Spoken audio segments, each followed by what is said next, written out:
It is exactly 2 p.m. Good afternoon. I'm Njobe, and I welcome you all to this session of the Ministerial Roundtable.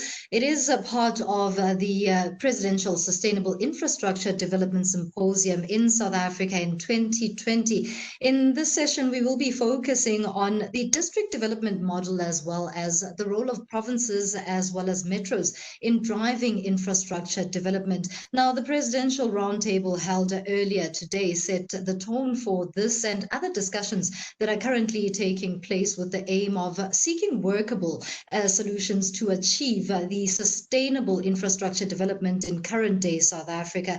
And as President Cyril Ramaphosa indicated in his earlier address, the aim here comes at a time when the globe is grappling with the economic effects of the global COVID-19 pandemic, as well as previous domestic economic challenges that have slowed progress in an initial push for expanded investment in this regard. This is where revisiting that district development model comes in, as well as looking into that important role of the provinces and metros in driving infrastructure development. Do allow me at this time to take this opportunity to introduce our panelists. So we are hosted this afternoon in this roundtable by Cooperative Governance and Traditional Affairs Minister, Dr. Nkosazana Dlamini-Zuma. Good afternoon, ma'am. Good afternoon. How are you? I'm very well, thank you so much. We meet in uncertain times where COVID-19 is a reality. We are social distancing. Everything is happening on the web, and you are going to kick off this particular roundtable a little later after I introduce the rest of the panelists. Also part of this panel is the Deputy President of the South African Local Government Association, Councillor Dion de Vos, who will be joining us a little later. But Group Treasurer at the FirstRand Group, Mr. Andries Toit, is also part of this conversation. Good afternoon to you, Mr. Toit. Good afternoon to you, privileged and honored to be here. Thank you. Another of our panelists is the former eThekwini City Manager, Dr. Mike Sutcliffe. Good afternoon to you, Mike. Good afternoon, and thank you very much for the invite. Like Andries, I'm very delighted to be here. Thank you.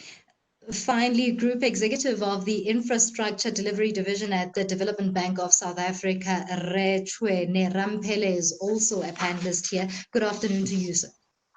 Good afternoon to Ms. Ang. How are you? I'm very well, thank you so much. Social distancing, so we are all safe. Okay, thank you. Now, each panelist is going to be given 5 minutes at least for opening remarks, and we will thereafter be engaging in very robust debate about what opportunities need to be taken advantage of, as well as the challenges that do exist. We'll also be taking questions from you, the viewer, on YouTube as well as on Twitter. There's also a question and answer portal on your screens if you are viewing this particular session. And we are also going to be tackling issues that are around the current model of that district development plan within the context of progress in South Africa's efforts in investing in infrastructure for the shared prosperity now, next, and beyond. And there's no better start than hearing first from COGTA, Mr. Dr. Nkosazana Dlamini-Zuma, as this particular role of provinces as well as metros does really speak directly to your portfolio, Minister Dlamini-Zuma. Where do we stand? It is a model that was only introduced earlier this year. Currently in June, where South Africa has been hit by COVID-19, the economic effects thereof, as well as prior to COVID-19, South Africa being in technical recession. Is this a feasible model still? Thank you very much, and good afternoon to all the panelists and to the viewers. Thank you, Minister. First, let me just contextualize the DDM within the Constitution. The Constitution recognizes the South African government, South Africa as a unitary state with 3 spheres: national, provincial, and local. And the 3 spheres are distinctive but interdependent and interrelated.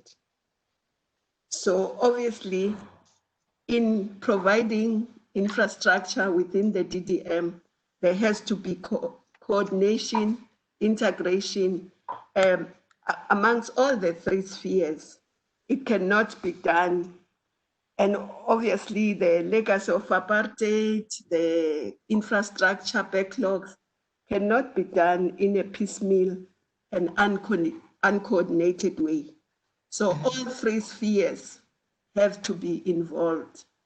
And that's why we say the DDM breaks down the silos that national, provincial, across horizontally and vertically, everyone has to work, and the landing place is the district. All of us should land in the district. And I also want to just say what local government is supposed to do according to the Constitution. Local government is supposed to structure, manage their administration, their budget, and planning processes to give priority to the basic needs of the community and to promote the social and economic development of the communities. So that is the mandate of local government, which is connected to the rest of government. And I just want to take us back to 94 when we first came to this democratic government.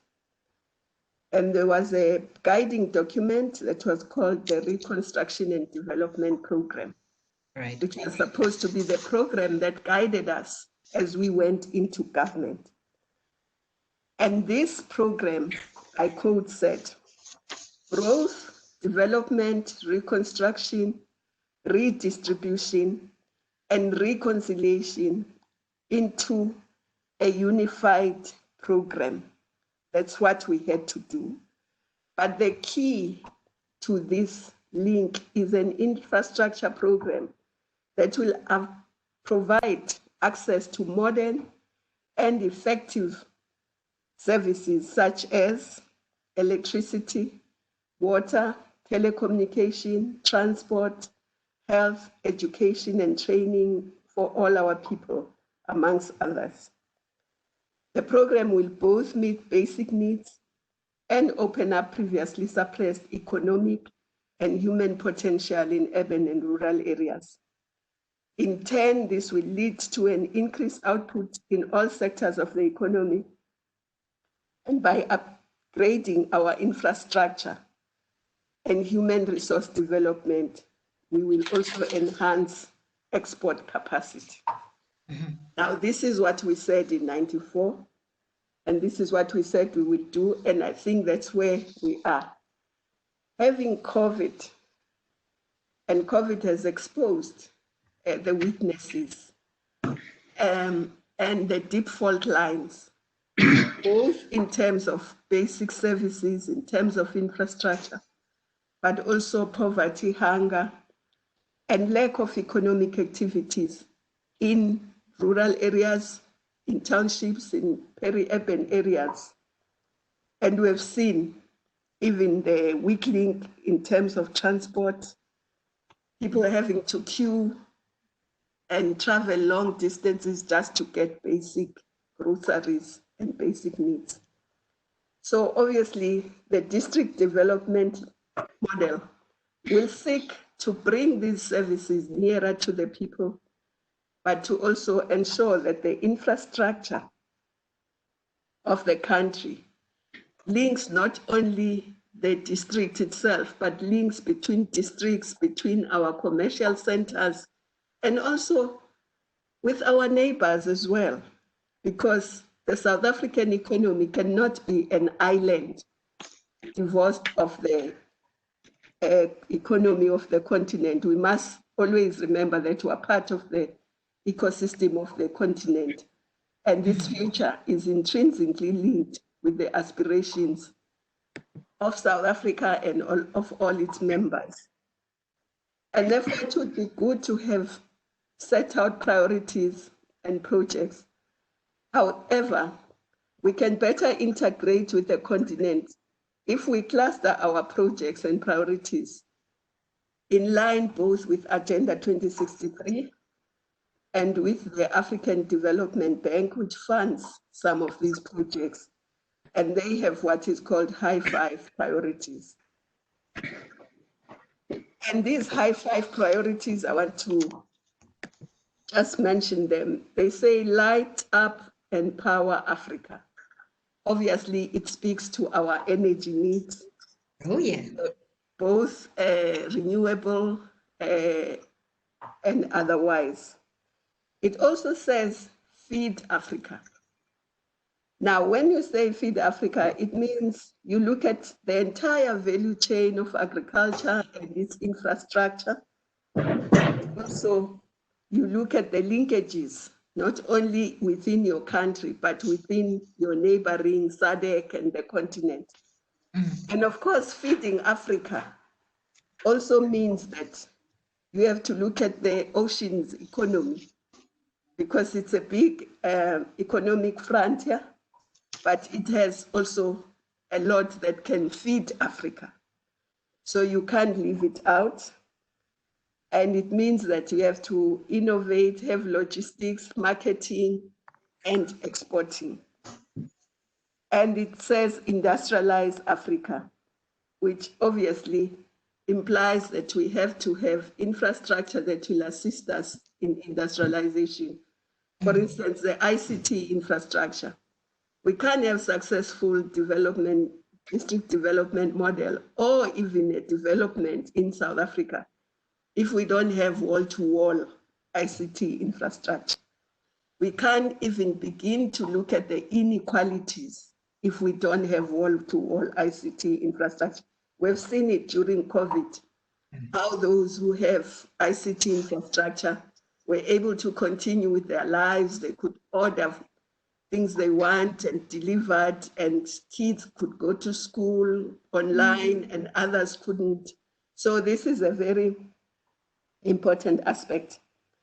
And of course, it also says you must integrate Africa, which means that we just, last year, there was a launch of the Continental Free Trade, which means as we industrialize, as we grow food, we must be looking at how do we integrate with the continental markets, because that should be our biggest trading partner, the continent, not EU as it is at the moment.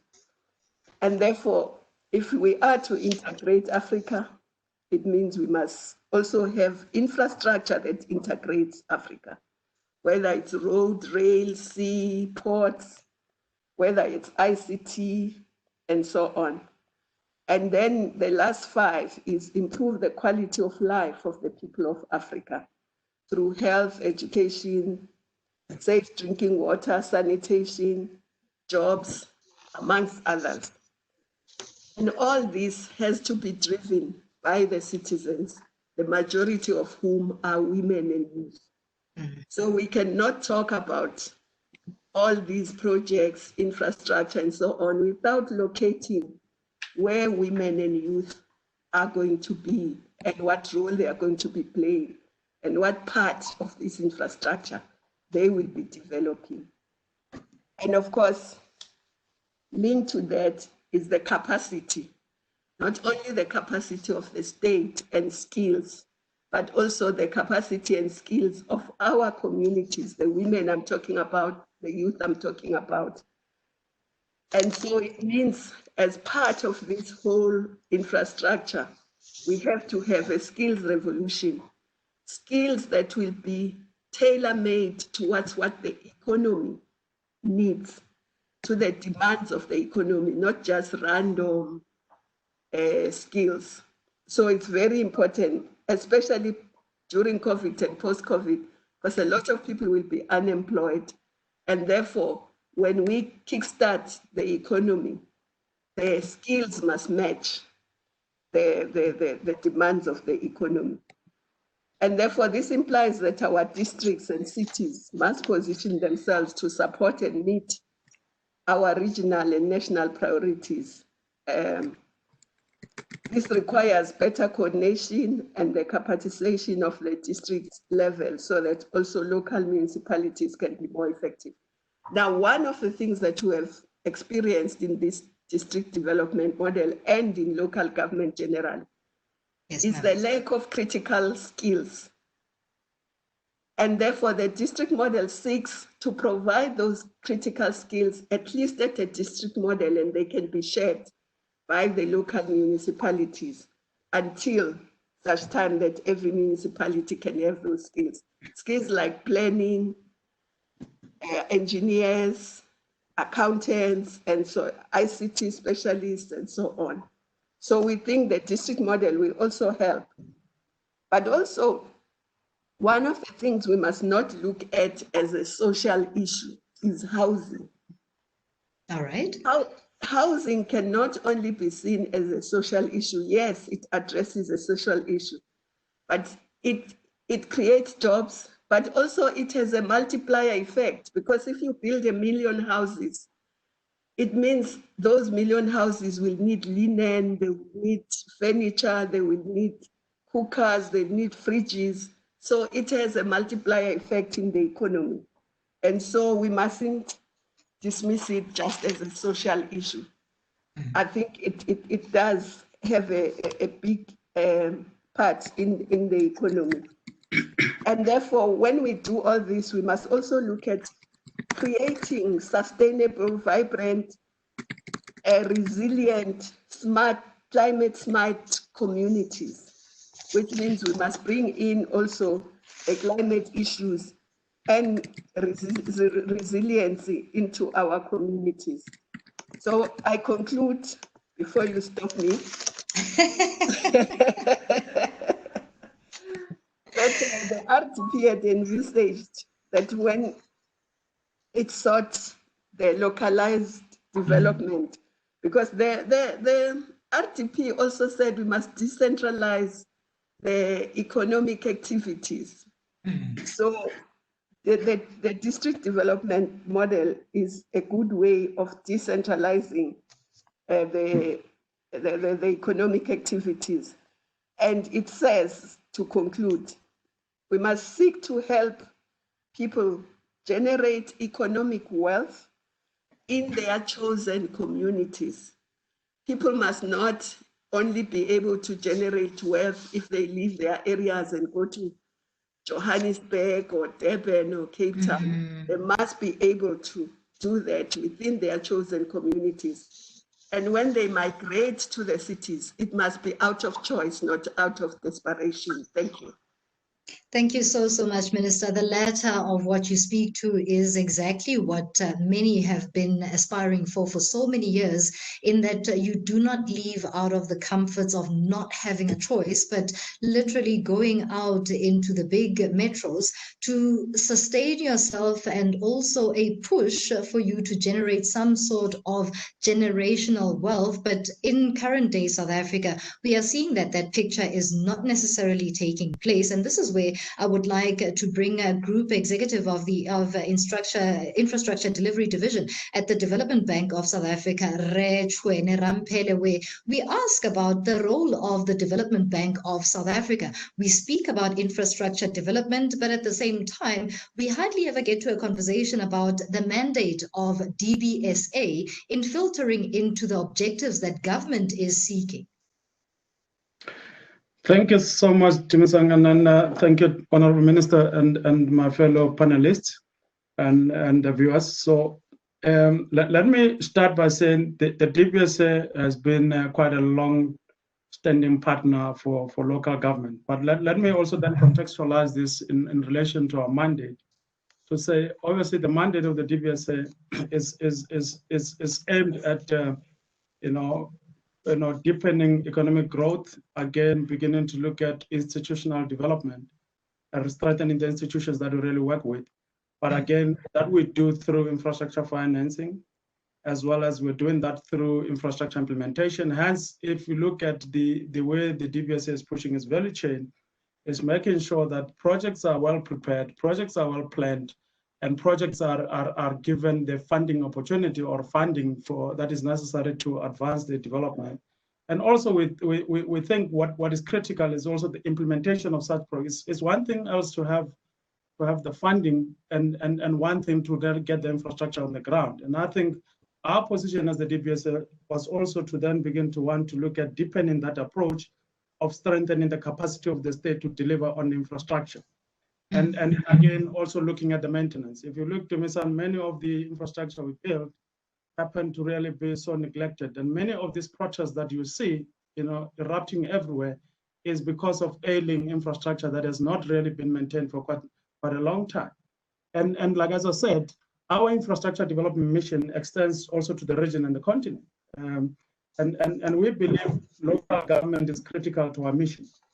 And now, based on that context, let me also then say that the district development model, for us as the DBSA, we looked at this as the right instrument to deepen local government and developmental local government. And we're just not say local government, but developmental local government. And for that matter, we are very clear to say, the principles are very clear also to say, developmental local government can only be realized when government do the following. When government or local government provide household infrastructure and services, I'm sure then you will see the happy communities. And we're also looking at the creation of livable, integrated cities, towns, and the rural areas, as the minister has alluded. But also critical is the local economic development component of it. And those are the three critical things that we believe as the DBSA, we need to support government in ensuring that our local government is poised to deliver such services. So the DBSA has accepted the role of supporting COPTA with the implementation of the model in the 2 district municipalities that we're piloting, which is Waterberg and OR Tambo, as well as in eThekwini as a metro. And we made the DDM and the infrastructure fund in the bank our strategic programs. So we put them as our strategic agenda every time we discuss, whether in excos, whether in boards. We're really beginning to focus much more on the DDM and the infrastructure fund. And we have dedicated resources to that effect to drive this program. But this firstly entails setting up institutional structures, that we're establishing program management capacity, setting up the district hubs, and critical is also the shared services platforms that we're really beginning to put in place to ensure that we start mitigating for the lack of capacity, especially the technical capacity and the skills that the minister has alluded to, because that is also an impediment towards us advancing to really the rollout of infrastructure in the country.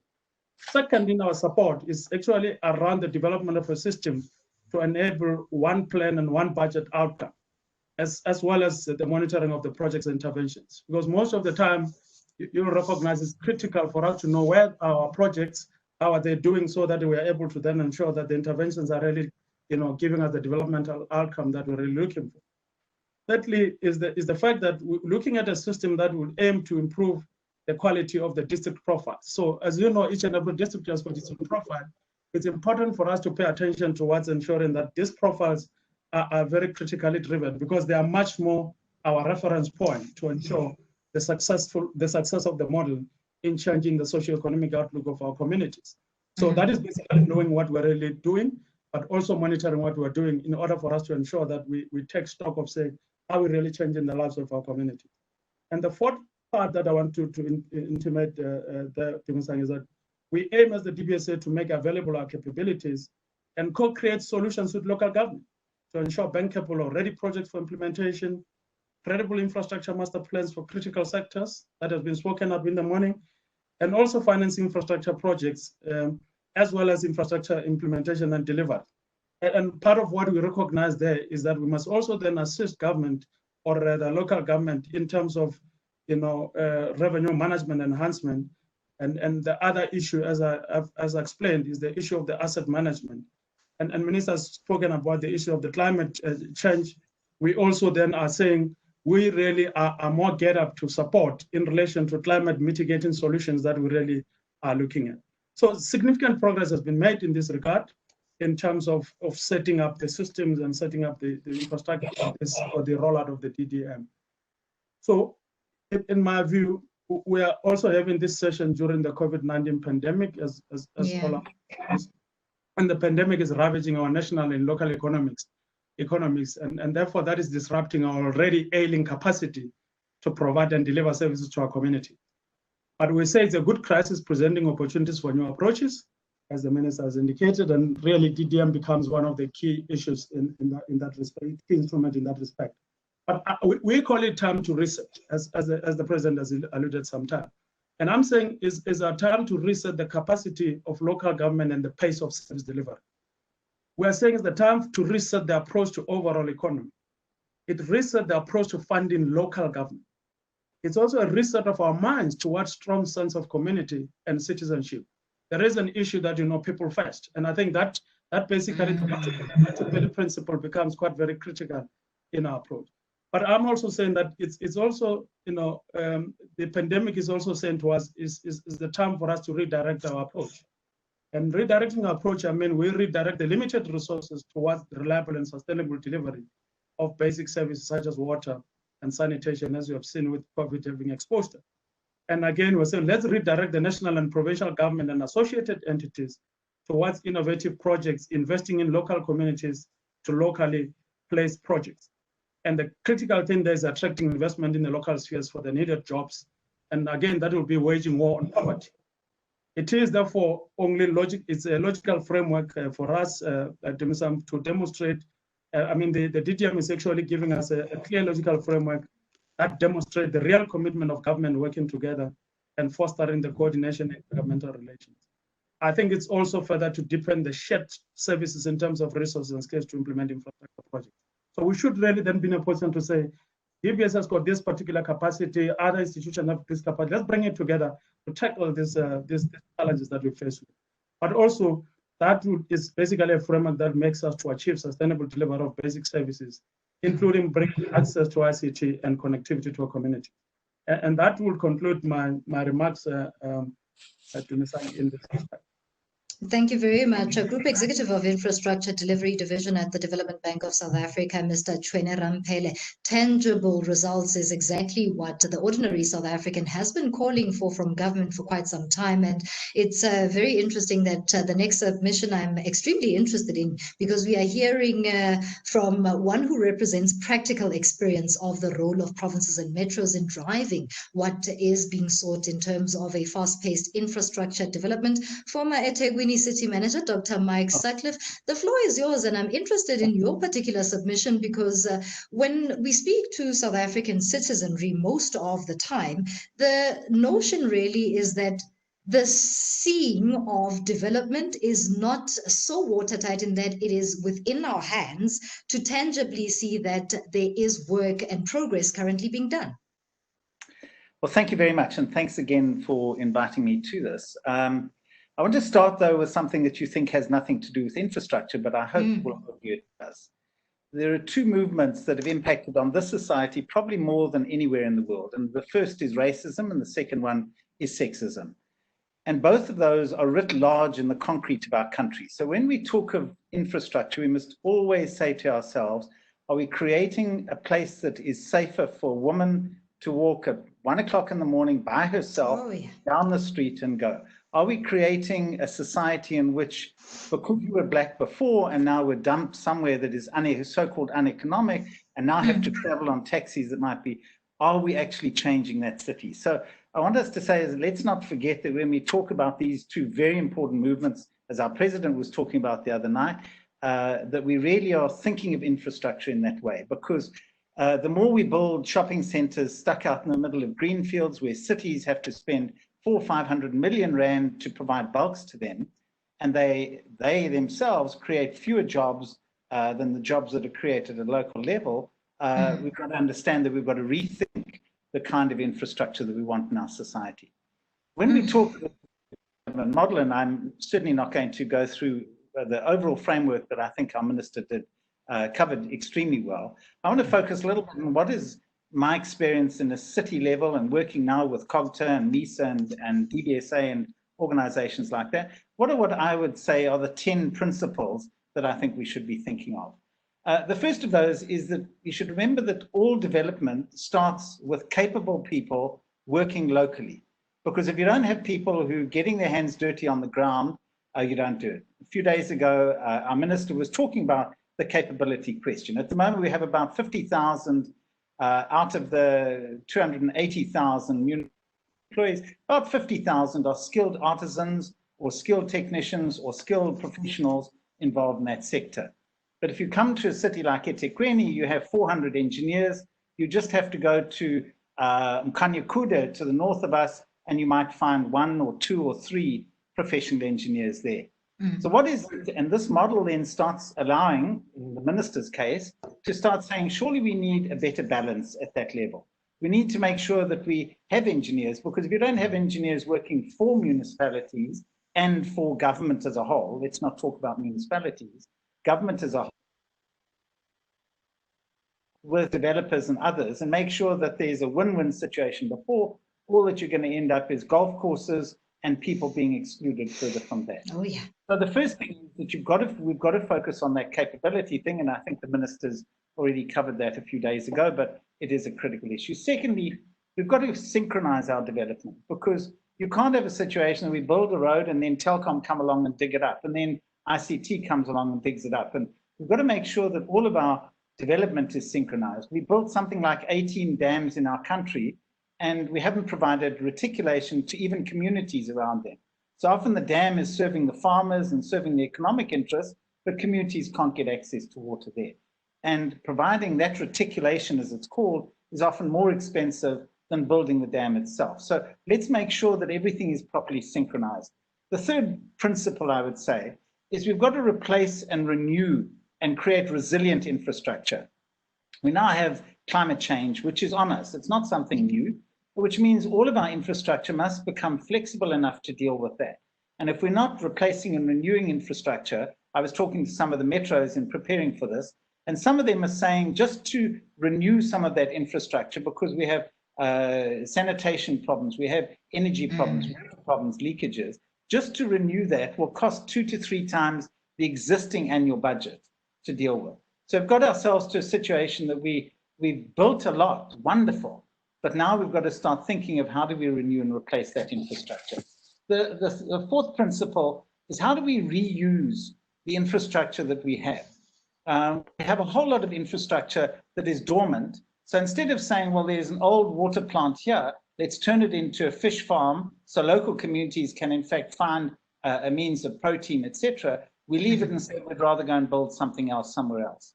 A friend of mine and I calculated, we were just looking at land across the country. There's about 10 million hectares of land that we could have national government expropriate and make sure that that land now is used for economic benefit, for agricultural benefit, for people's benefit. And it's something that exists. It's not something that's abstract that we could say doesn't need to deal with. The fifth principle is we've got to make sure all of our infrastructure is multi-use. One of the things we were designing when I was still city manager was how we would make sure that we have fiber cables, for example, to give access to people, but it wouldn't cost us much money to take fiber into people's houses. If you've got a toilet in your house, it means that there's water, if it's a waterborne toilet, going somewhere. Why not bring that fiber straight into houses there and begin to create a society where people, even in RDP houses, will have access to that internet. So we don't reinforce this division, means at school level, etc., that you can do. The sixth issue for us is what we would call off-balance sheet development.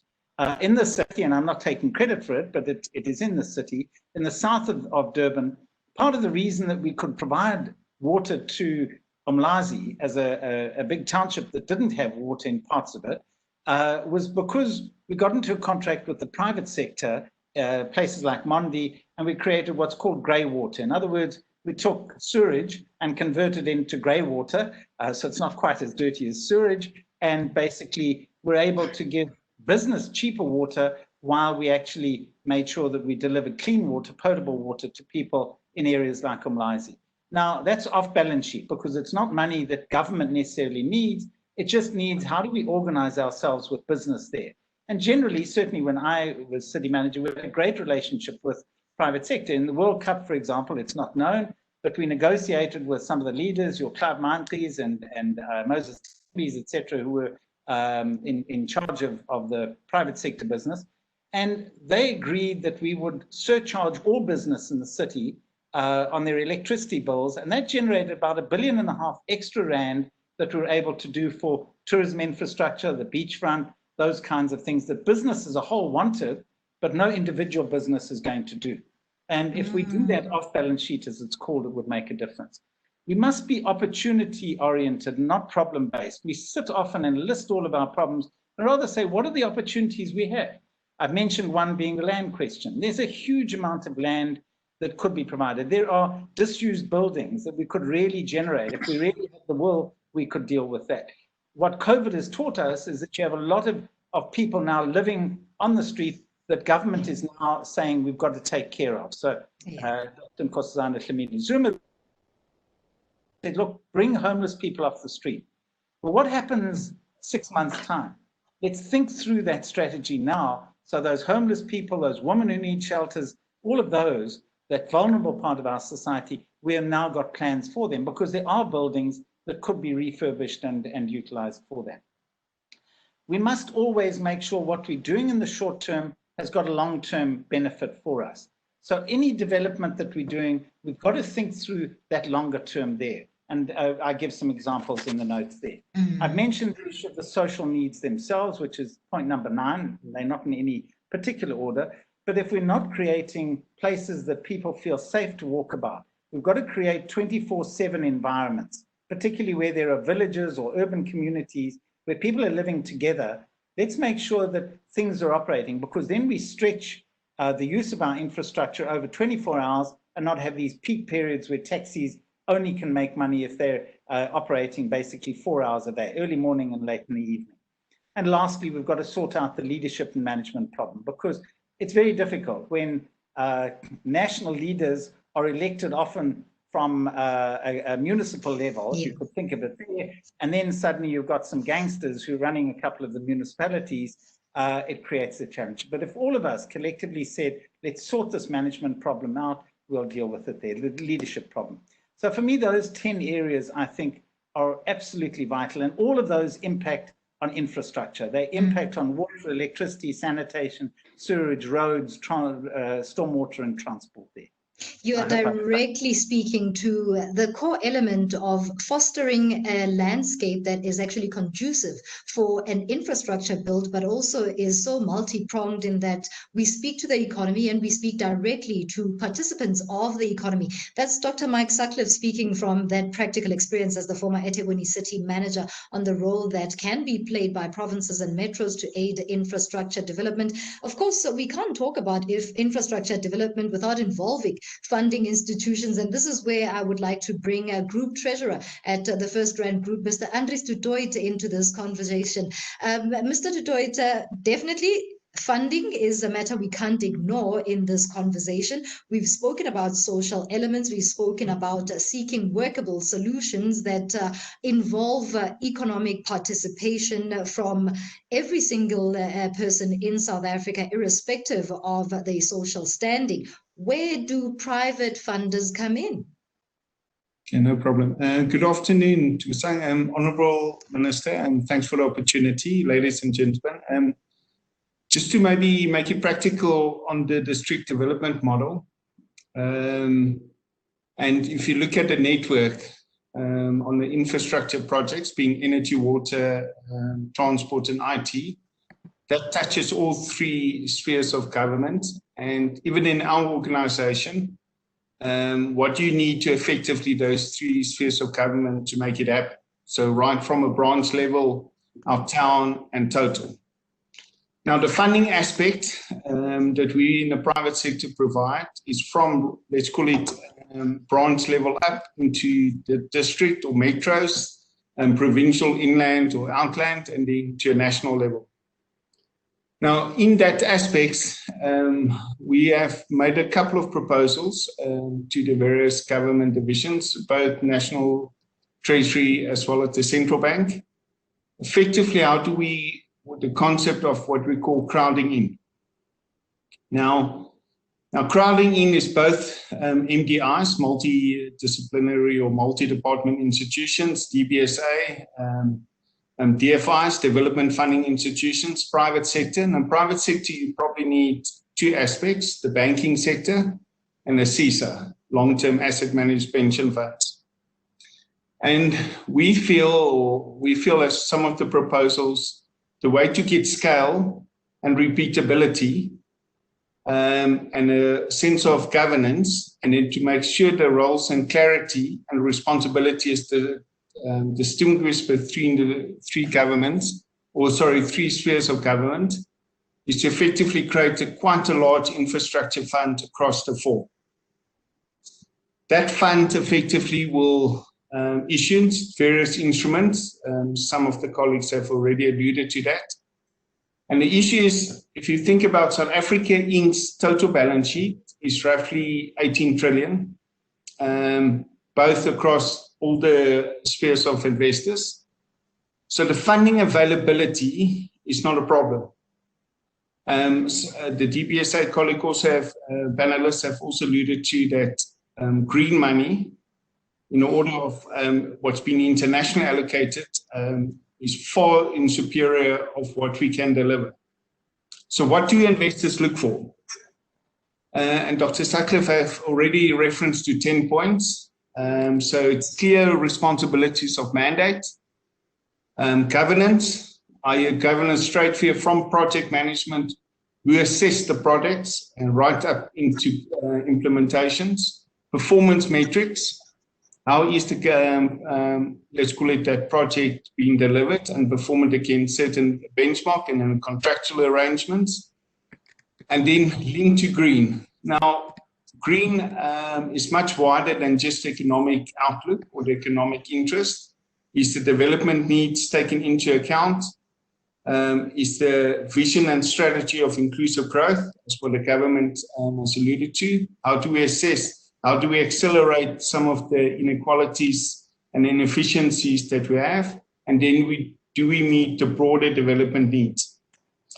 Now, normally that cost, in order to then reduce the funding cost, because the fiscus capacity and inability to gather more of funding is limited, just given COVID and also the economic cycle we're in.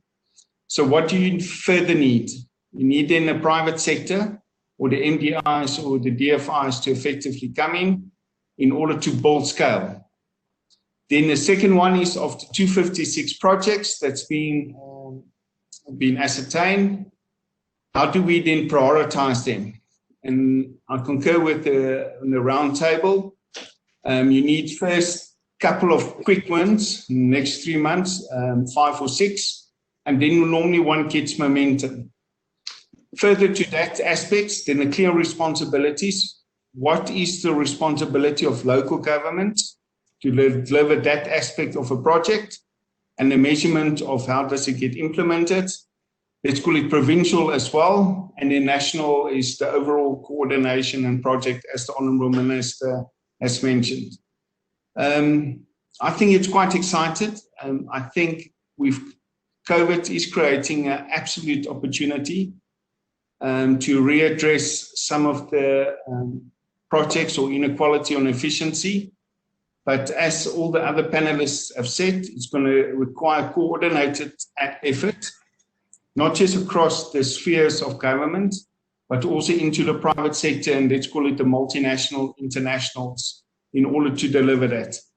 And I do think if there's standardization on some of the projects in terms of reporting, measurement, oversight and governance, that will create further, let's call it comfort and confidence in order to bolt on projects as they materialize. Thank you, Tuma-san.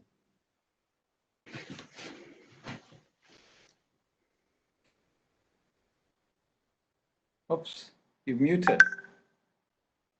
Have you muted? Be having gremlins there. It must be the mute button. Welcome to social distancing and doing all things on the World Wide Web. It is a new and uncharted territory for myself, even as young as I am. But I was saying thank you so much to Mr. Andries to Toit there, who's the group treasurer at the FirstRand Group, talking about funding, and as we talk about infrastructure development and the infrastructure build in South Africa. There's been a major push by government, by President Cyril Ramaphosa, for further further investment with regards to the infrastructure development plan in South Africa. And we will now be getting into that question and answer part of this engagement, as solutions are definitely needed. That is to ensure the delivery and effective implementation where progress is concerned, that aims to, of course, improve the South African economy, growth, job creation, and the positive outlook that is really needed when we look at the South African economy towards building or creating sustainable living for all of us. Let me go back to COPTA Minister, Dr. Nkosazana Dlamini-Zuma.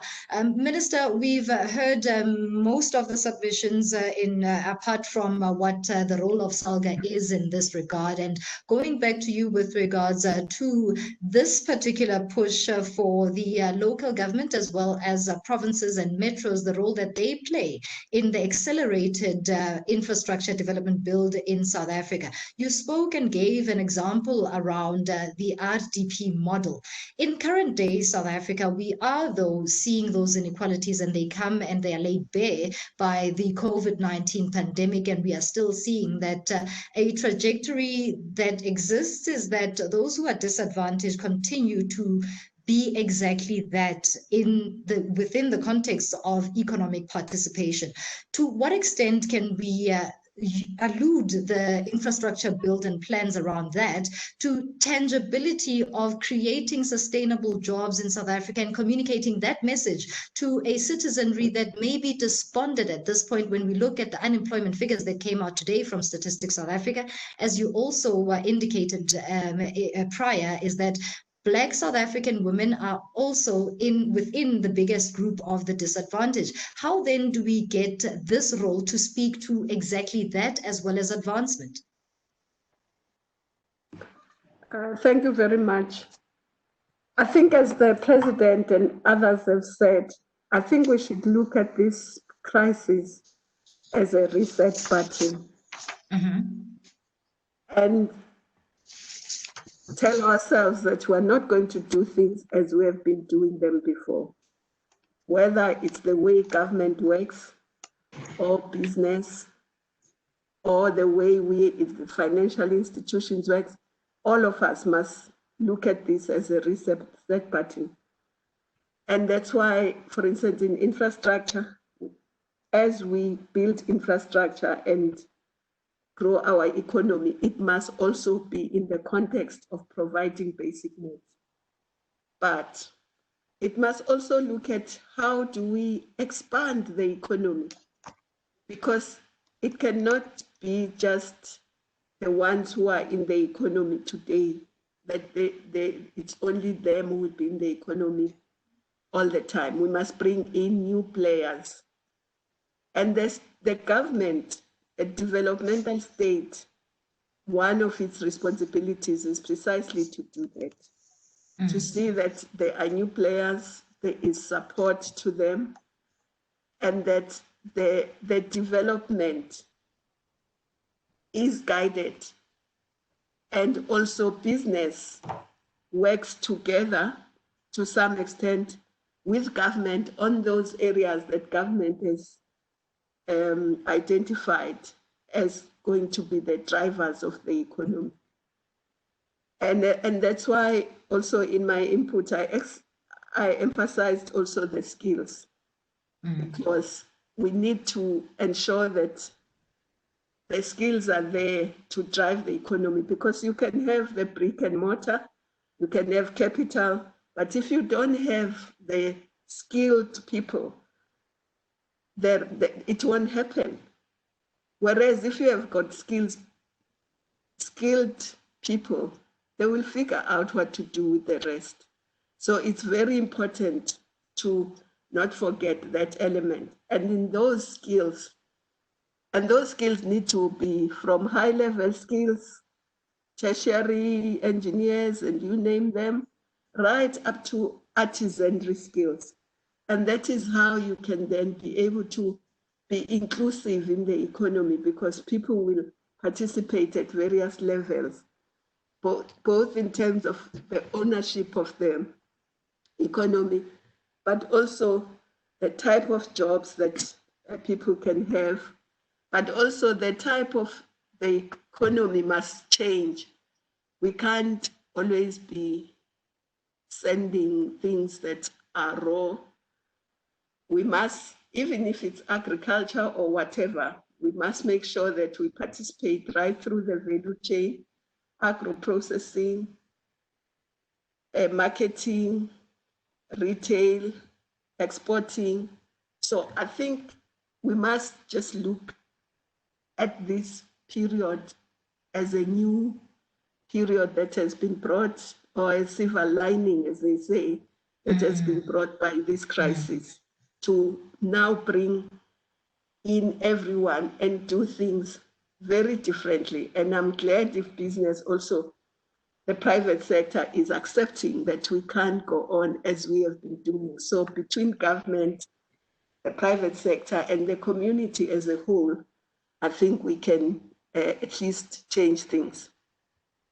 Let me keep you a little longer on that point, Minister. You raise the issue of rethinking and reimagining how skills development is done going forward, and a new way of doing things in the so-called new normal. Is there a deliberate push to put the female agenda when we talk about the development of a skills base in South Africa within the context of the opportunities that lie in a push behind infrastructure development? There has to be, for a variety of reasons. Women are part of this country, this continent, and they must be part of the economy. The women are the majority. Now, if you ignore the talents of the majority of your people, how do you think we can ever reach our full potential as a country? But also, women have also added advantages.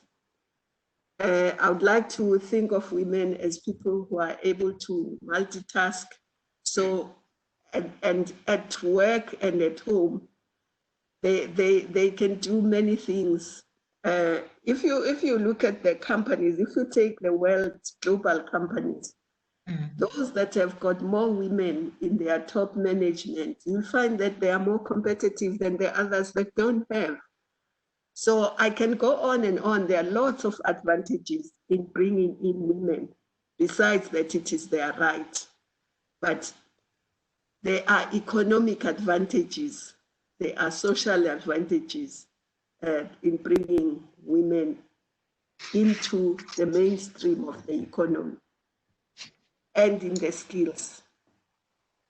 The time is absolutely now, because as I alluded to, the latest quarterly labor force survey that was released by Statistics, the trajectory in South Africa is not changing when it comes to diversity. Let me move on to Dr. Sutcliffe here. We've got a question from Mohammed Baba, and he's asking, is there a possibility of making non-viable municipalities sub-councils of district municipalities? In this way, he's suggesting that there could be a balanced functionality and participatory democracy. What are your views there, Dr. Sutcliffe? Well, I suppose it's really a question that the Minister is the person for it, but as it's her job to look at the macro configuration of the state, I'll throw out some comments from my side. I do think that we've had 25 years or so of democracy and almost 20 years of local democracy. It is time that we rethink that, because this was a model that was really bringing together a negotiated settlement of white South Africans, or a white regime that was scared of the future, and we had to find a negotiation there. We're now beyond that. Anyone who doesn't trust, as the Minister was saying now, doesn't trust where we are now, shouldn't be in this country.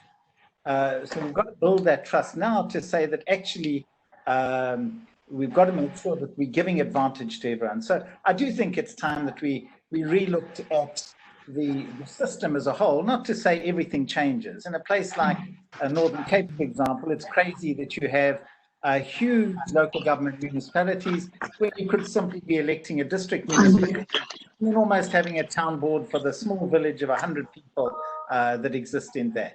So we certainly can. When we originally wrote the legislation, we didn't think of those opportunities. We were reacting because the Western Cape at that stage wanted sub-councils for Cape Town. We gave it there and we stuck it in the legislation. So I think there are things that exist in legislation. It's not like we have to go through a massive rethink.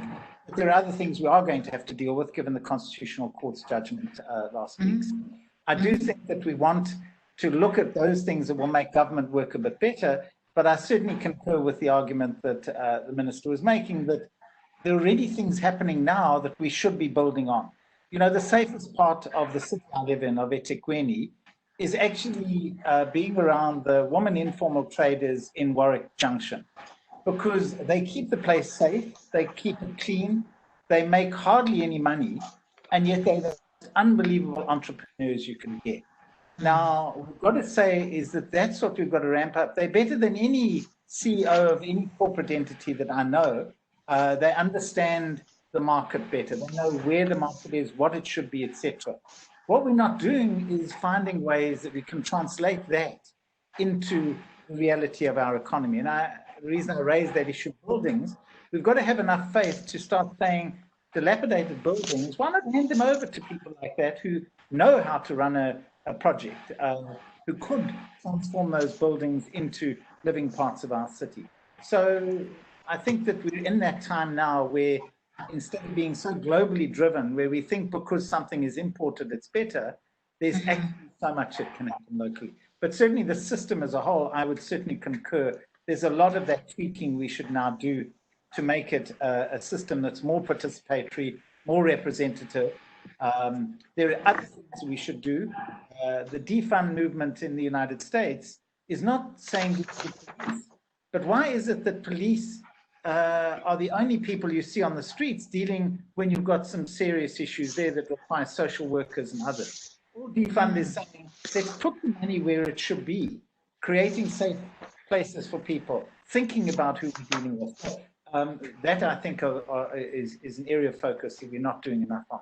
But certainly I would concur with the argument that rethink these district areas, the kind of local part of it. If I had my way, I would simply say there should be two spheres of government, national government, and then the district model, these 52 spaces. And those would be your two elected spaces. You could still have provincial, but not as an elected body. But that's a debate, I'm sure, within my own ranks of my own party. It's a very interesting thought and element, because in South Africa we continuously debate the entire electoral system, which speaks to exactly who sits on which chessboard at what time. I must introduce SALGA Deputy President, Councillor Dion de Vos, who joins us now on this platform as a panelist. Thank you so much. And you come at an opportune time, Councillor de Vos, because the SALGA as a body serves to promote and protect the interests of local governments, a very important role as we discuss how provinces and metros can assist in this drive towards infrastructure development. Now, there's a trust deficit when we speak of local government. What then is the role of SALGA in ensuring that we eradicate that particular trust element that exists? So we know of issues around maladministration, and when we talk about an infrastructure build, we are talking about the handling of funds that may be put into those efforts. And I ask that question solely on the basis of that deficit. Councillor.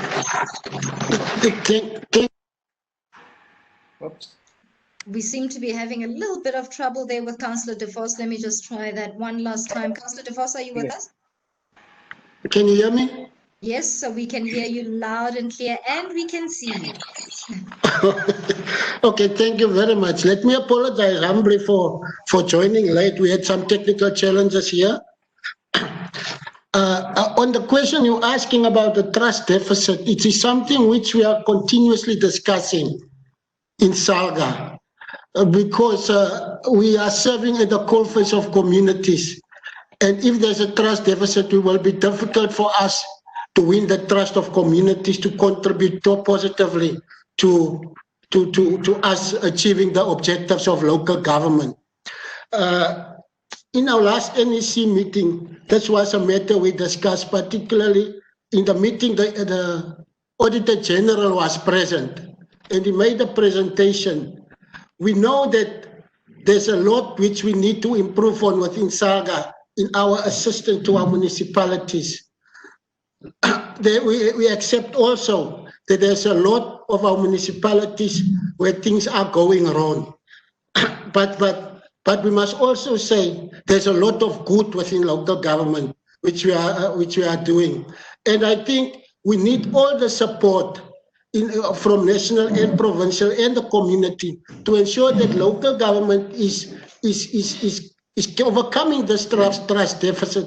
Sometimes we don't want to protect and defend, but sometimes there is a general negative narrative within society and publicly about local government and how it functions and handle matters. Just a simple example, there was during the week or last week, OUTA came out very strongly against municipalities, but purely in the response of the CEO of SAGA, Mr. George, was very clear. There's also a lack of understanding of how local government operate and how does it get funds, and it is very regulated. There's no single thing a local municipality can do without a regulation or an act prescribing for it.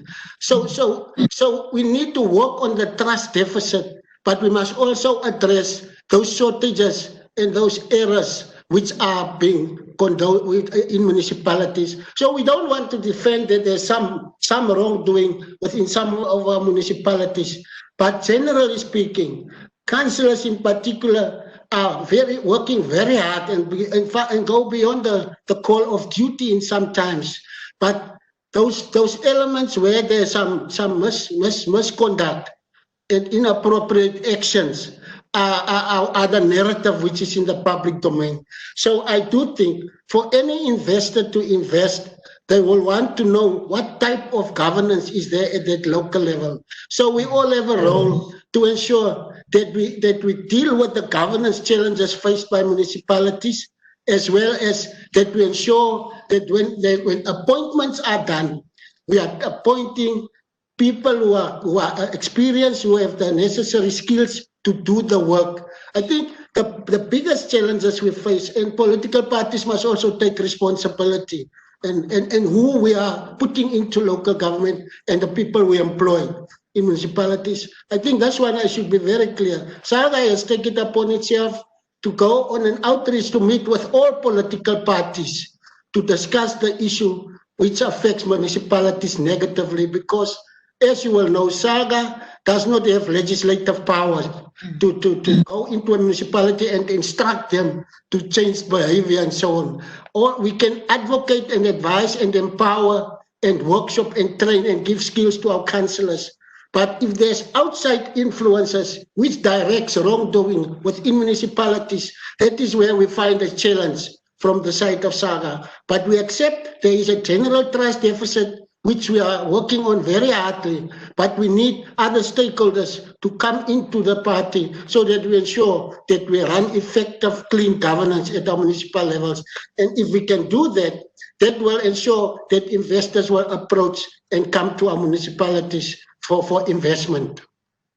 Thank you so much for honesty and transparency in answering that. Ons moet baie vinnig wees in getting towards that particular one. That's Councillor De Vos speaking as Deputy President of SALGA. And here I want to bring in back Andries to Toit to talk about really if they are impediments where private funding is concerned, especially when you look at the trust deficit that we just spoke to with Councillor De Vos with regards to the role of municipalities, provinces and metros, particularly with infrastructure development.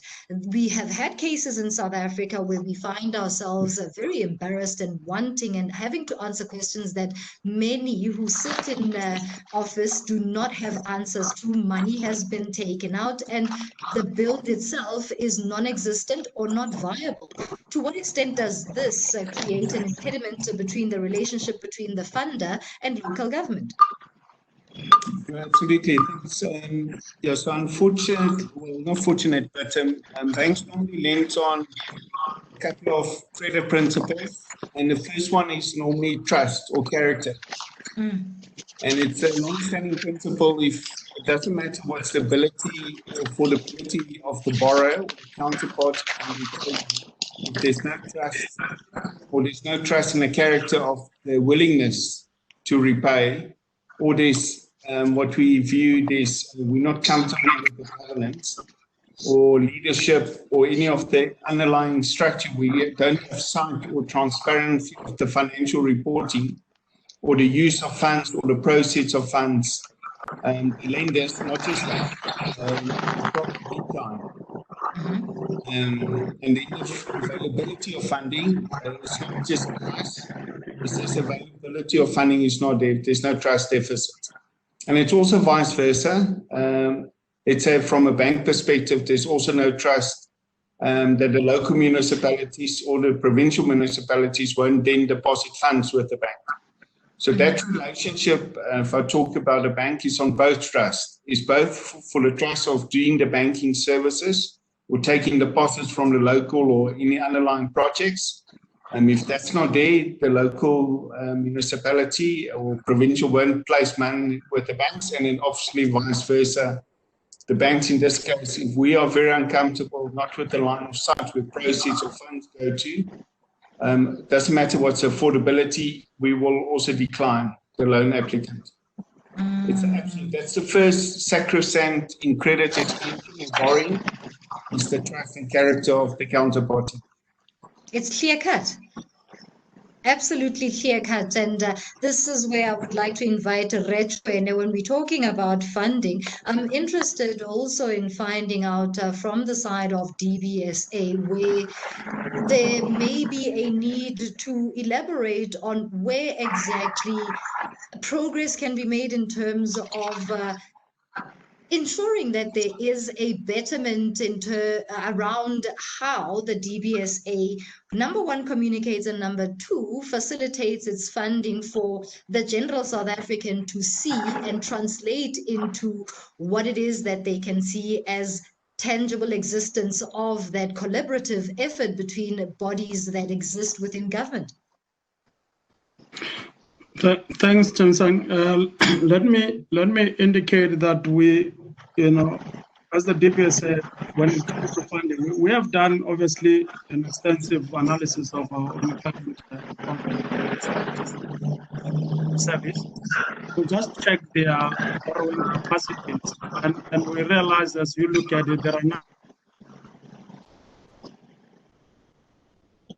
that capacity to borrow, or rather have the balances can carry them for them to borrow funds from the DBSA. But that did not deter us. That did not deter us. But we then put in place, especially for local government, we have got a dedicated, which basically we call the local government support unit. And that unit particularly, our intent with it is to then go back down to the ground and begin to work with manufacturers. Pardon me, Mr. Chuene. Pardon me, Mr. Chuene. Sorry to interject there. I'm going to just kindly ask Councillor De Vos to mute his microphone. We are getting a bit of feedback from his microphone. Thank you so much. Much better. Much better. No, thank you so much. Thank you so much, Dimisa. I was just relating the fact that to say, the DBSA is not just only then involved in terms of just getting interested around the funding. It is also interested in building the capacity towards, ensuring that municipalities are able to then have that capacity again to borrow. So what we have done is obviously to institutionalize within our structures a local government support unit that is able to support municipalities, and that we also even begin to use our grant funding, where we really then begin to say, look, let's help you develop your revenue models and make sure that we start pushing you towards having the revenue base, and we also then ensuring that we support them in terms of knowing what exactly should the municipality do. That's why we invest much more in terms of infrastructure, master plans, so that we know that if you then have a challenge of energy or electricity, this is the kind of the universe that you need to really appreciate, so that we then can build your capacity to that effect. And on that note, We also then, adopted an approach of really handholding the municipalities towards that level of ensuring that they're able to then realize the revenues that are required. And again, we came up with a number of instruments. I mean, one of the instruments that we're really promoting all the time is the front loading of the grants. As you know, many of the municipalities are dependent on the conditional grants, especially for infrastructure funding. So that front loading element or instrument is very critical in a sense that if a municipality is receiving funds over the next 3 years, then you are able to then say, look, let's look at what we're going to receive in terms of the next 3 years. Let's deal with that infrastructure today in order for the citizens to really, get access to the services at that particular point in time. So those kind of instruments, we realize them to say where we then can have the balance sheet cannot carry, we really have to resort to non-balance sheet or off-balance sheet kind of mechanisms or structures that we put in place. So a number of initiatives are there in the DBSA, including the Project Vumela that we really have done with regards to how we promote the issue of wastewater treatment, water reuse in terms of, and that is our effort in trying to improve, the capacity of local government to really generate revenue. As you know, that, it's important for them to be sustainable. And again, in that process, we are then instigating that there has to really be proper, job creation so that our people can then have access to jobs and they are then in turn able to then pay for the services. Because then at least we'll then be talking to you'll be creating the revenue base in that particular respect. So that is the kind of a tandem mission where we are on to make sure that much as we are really developing infrastructure, it's important to take care of the developmental aspects of them, including in terms of the job opportunities that we need to create. So, and how we communicate this, obviously, we really work on the ground. We have got a number of structures that we really interact with, and SALGA also being one of the instruments, of the institutions that we collaborate with. We are also collaborating with COCTA in terms of other structures. So those are the kind of collaborative efforts we're taking to try and get the message through to the communities in terms of what we are doing in relation to support to local government. Thank you so much for that response, Chuene.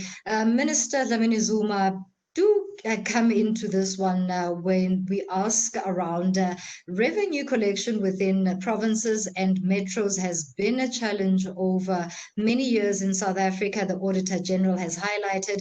Councillor De Vos from SALGA has also alluded to that, as well as Chuene in the latter part of his statement.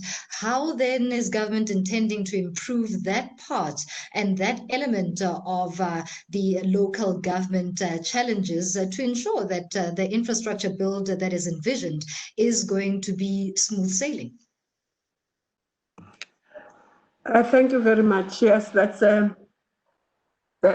one of the challenges. But let me just say there are different municipalities and different revenue collection capacities.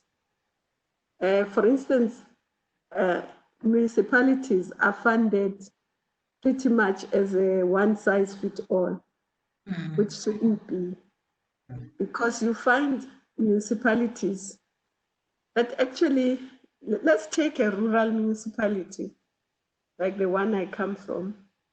There's hardly a town to speak of there. So the revenue collection is impossible because it's rural. But the rural people do expect the municipality to bring water. Yeah. But municipality buys that water and brings it to the rural people.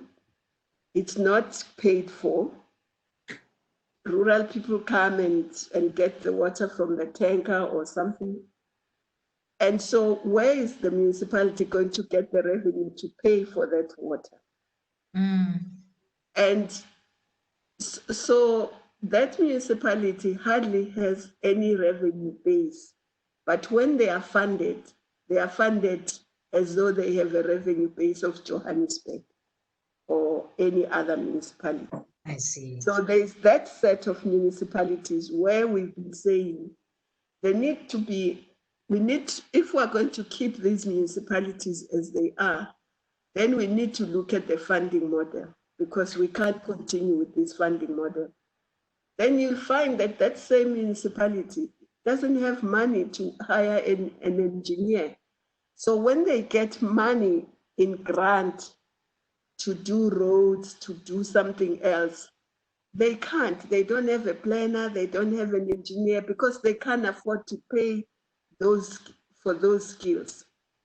So that's one set of problems, that it doesn't matter what you do until there are huge economic activities in that municipality and it's able to then have a revenue base. It's going to be difficult.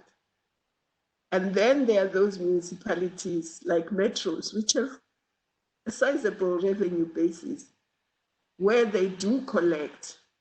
But also remember that in these metros, you find a lot of people that I talked about earlier who come from rural areas, coming for a better life in the city. But instead of getting a better life, they just swell the urban poor. So they go and put up shacks and everywhere.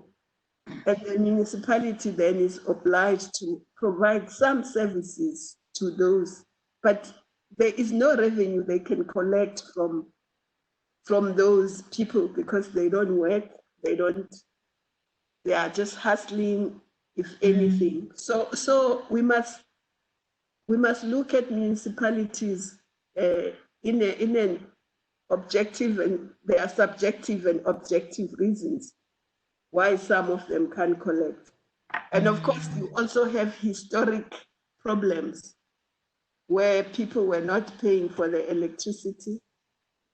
And some of them are still not paying, because if you look at those informal settlements, some of the electricity is provided illegally. And so the municipality is not able to collect revenue from those. But in some instances, they don't have proper systems that assist them to collect revenue properly. So there are lots of different reasons. And we, as you heard from DBSA, that we are also trying to make sure that we give that capacity. In some instances, it's unmaintained and old infrastructure where water leaks before it even sent to the people who must pay for it. So if that water has leaked, who's going to pay for it? So they lose a lot of revenue through that. So there are lots of things that we can't just say it's one reason or one problem. There are different problems that have to be resolved so that the municipalities will be able to collect revenue. And of course, COVID has just made that situation worse, because if people are not paying for their services, municipalities not able to collect revenue. And if people don't have jobs, they won't be able to pay for what they've been paying before. So it's a vicious cycle that we have to look at, brought about by COVID as well. Absolutely, Minister. Thank you so much for that. And at this point, I would like Andries du Toit to answer this one. Is there space for funding of an accelerated infrastructure build in South Africa during crisis time? COVID-19 has been likened across the globe as wartime, a time where priorities need to be shifted, and an infrastructure build, many have asked, is this the right time to be accelerating that? Yes, thanks, Mr. We think so. We think COVID, or the COVID pandemic, from a financial and economic perspective, it's going to be quite a while, but there should be some recovery. Now, given the bank's capacity have already provided some relief, the government has a lot of initiatives, as announced by the president, further economic relief. And then the third one, internationally, there's quite a few relief packages. As I indicated initially, the funding is not a problem, is to identify process and governance, and then the projects. And then there's other financial techniques in order to match the cash flow. So let's assume that the first 12 months of the infrastructure build out, it's going to take time before there is either economic recovery or repayment of the cash flows. There's various instruments, what we normally call subordinated or equity or zero coupon bonds that can match that. So I think it is the right time to accelerate, given the worldwide, what we call quantitative easing. There's more than enough funding available. It's to find the right project with the right governance to match it, as I said. Yeah, hey, so Andries, you mentioned that economic term that many don't want to hear about. That QE, quantitative easing. Yeah, sorry, not for South Africa, international. I hear you, and it's interesting that you throw that term on the eve of the revised budget that we will be getting from Finance Minister Mboweni tomorrow. I'm sure all eyes will be on the minister as we look towards the economic prospects of South Africa during crisis time. We've got a question from Dineo Chris Mutsidi. She's asking, how do we avoid weaknesses in the IDP's finding, expressing in the one plans of districts and metros, especially relating to collaboration and partnerships among crucial role players? I'll put this question to Councillor De Vos. How do you answer to this one, Councillor, as a representative of SALGA, weaknesses in the IDP's findings, expressing in one of those plans of the districts and metros related to collaboration and partnership? Councillor De Vos, are you still with us? We seem to be losing Councillor De Vos here, but hi, Councillor. Hello. Yes, sir. A question from Dineo Chris Mutiridi asking about the importance of collaboration between districts and metros. How important and crucial is this partnership? And earlier on, when we launched and began this discussion, Cooperative Minister Dr. Dlamini-Zuma spoke about an approach that is a move away from speaking in silos from the side of government. Thank you very much. I think it's very important and it can't be overemphasized. For example, I'm from a municipality in the Sarah Baartman District Municipality. Nelson Mandela Bay is the metro, which is fully surrounded by the district municipality. And the interlinkage between these districts and the metros, you can't underestimate it. Most of our communities who goes to these metros come back to the districts when they are finished with their work, and so it is indeed a good thing, and it needs to be emphasized. It's very important that there is a link and interaction between the districts and the metros, because in most of the districts the raw materials are being developed, and these materials are being processed in most of the metros, which means there's continuous interaction between the districts and the metros, and both communities are benefiting if it can be strengthened. For example, a practical example is COVID-19. Most of the people, there's the traveling in between districts and metros. So there have to be a strong working relationship, which has been proven now with COVID-19 and the jobs which has been established. For example, in the case which I'm talking about, Sarah Baartman and Nelson Mandela Bay, there's an emphasis that there must be some working relations even between these two jobs to deal with COVID-19. So I must agree. The interaction and integration or working together between districts and metros is very important, because communities are traveling in between the metros and the districts where they come from. Oops, we can't hear you. Can't hear you. Are you able to hear me, Dr. Sutcliffe? Okay, there we can hear you now. Thank you so much. We've got a question from Godfrey Ramadisa, and he's basically asking, or rather, making a statement that the weakest link, rather, in the engineering and public infrastructure system is the fact that unqualified and non-technical people are occupying technical positions in most infrastructure departments across all tiers of government. With your experience in local government, would you agree that there is still issue with that particular element of skills that we've been talking about? I certainly would agree with that, because, and it's a thing that I want to take up with the Minister of Higher Education, because local government falls under a SIDSSA. So there's local government SIDSSA that every year produces skills development plan. They look at every employee in every municipality, gender, race, disability, NQF levels, etc. So you have a record of every person, and you can track every municipality, what position, what qualifications they have. You don't have that for provincial and national government.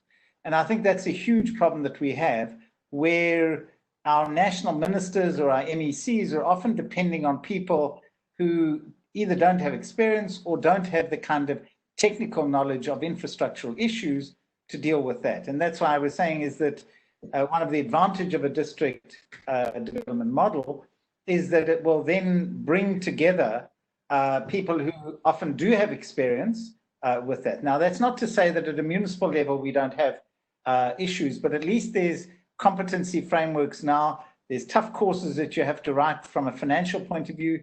There's also competency frameworks that dictate what kind of degrees you need if you're getting into the technical domain or the planning domain or whatever. So certainly on that, I do think that there's a mismatch in government, that provincial and national government certainly need to either become part properly of SIDSSAs or they've got to go through their own process there. I did want to just get back to a bit of a discussion that is it Andries or Andries was saying earlier, because when I speak of trust and this issue of that relationship, you know, the history of borrowing in South Africa, if you look at the pre-1990 period, what you had was banks like Volkskas, etc., they funded local municipalities, and there was a strong relationship that existed. Then just before the transition in 1994, all of those banks, almost all of them, said, listen, we don't want to get involved in local government, so we'll create an institution called INCA to do it on our behalf.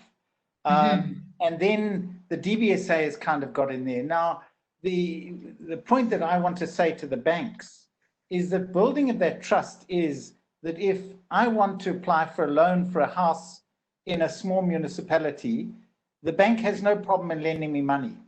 But actually, the success of that house that I'm going for is dependent on whether that municipality functions. And I'm really saying it takes two to tango, that there has to be building of that local level relationship between the banking community and the management of municipalities. You know, every quarter I met with all the banks in the city here. They all came into one room with me. They could ask me any question about any investigation going on. And that for me is just normal practice. It's not something that's, you know, some grand thing. Now, when I talk to my colleagues in other municipalities, in small municipalities as well, they say, no, you know, it's still quite racially divided. So you'll have a black manager there who's now doesn't quite have that status. So I really would urge the banking fraternity in particular, and by that I mean a SIDSSA as well, not just the banks.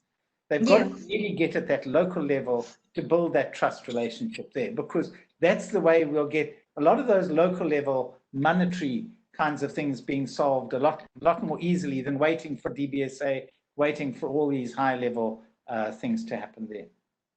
I would definitely like to spin that one off back to Mr. Toit there. But in current day South Africa, we still do have issues with the treatment and the inequality of the banking system based on who the client is. Where are we in terms of changing that particular narrative, as Dr. Sutcliffe has alluded to? Are you asking me or Andries? I'm asking Mr. Toit. Okay, no, that's fine. Andries? Yeah, so on the first one is, so after the 7 C's of credit, So let's say the trust or character has been tested, then we look at, let's call it affordability. Now, there is a work stream that's been launched by BASA, our banking association, to look to what Dr. Sutcliffe have alluded to, is the municipality crisis that we have in SA. COVID has just accelerated the financial, and because of the, let's call it the contraction in economic activity. So the municipalities are really struggling because of the repayments of water, lights, rates, housing is not happening. So that creates a huge amount of pressure on all the municipalities, both small and metros. So there's a discussion that we're having on BASA, how can we assist? I think on the racial, we don't work on that basis, as there is a large perception, but it's, and we disclose all that, how much do we lend to all our customers, and it's definitely not based on race. We don't lend on racial lines. It's based on affordability. It's the 7 C's, so it's affordability, capital structures, capacity, all that. But affordability is the most important once you pass the character test. In an unequal society, but that's a conversation for another day. We're not having that one today. Minister Dlamini-Zuma. Policies are not on racial lines, definitely not. Minister Dlamini-Zuma, please do come into this one, because I'm interested in finding out government's engagements with lenders and lending organizations, particularly in the private sector. Are we at a footing where the client, as government, as provinces, as metros, as municipalities, are essentially truly really being seen on an affordability status? What's the situation there, and how do we better improve that relationship? Thank you. I think that's a difficult one, because it's not just what government says and does, it's what the lenders also and the banks look at. And I think I'll throw in something that I think would be a debate for another day. Do we have enough financial institutions diverse enough to cater for the diverse needs of our people, our municipalities, our co-ops, our small business? I know it's not a debate for today, but I do think it's a debate for another day. Because my view is that we don't have a diverse enough financial institutions to cater for everyone. And we must look at that as well. And maybe one day we must also have a municipal bank, why not? But for now, I would say that I wouldn't say that everything is equal. Because even as we say, I agree, the lending may not be racial, but the affordability is. Absolutely. So I can go on and on, but I'll leave it at that. It's safe for you to leave it at that. You are still in office, Minister. Let's not get headlines. And one quick thing, though. Yes, Dr. Sutcliffe. In defense of municipalities, I keep challenging every banker I meet, every person I meet. Tell me one municipality that has defaulted. Now, municipalities have defaulted on Eskom and water boards, and those are because of some of the other issues that go on, and I think the minister's indicated that. But generally speaking, far more people default on housing loans, etc., than on municipal, than municipalities defaulting. And that's what I'm saying, is that municipalities, in spite of their weaknesses, have generally, I don't know any that have been defaulting on loans. Many of them might defer loans and might engage in that. So I'm just saying, I think that debate that the minister says, I'd be very happy to be on her It is a time of opportunity, Dr. Sutcliffe. Chuene, I'm interested in your views. I'm interested in Mr. Chuene's views here as a representative of the Development Bank of South Africa. The scope, and especially when we talk about opportunity that comes with COVID-19, there have been talks of a state bank too. Is there even more room?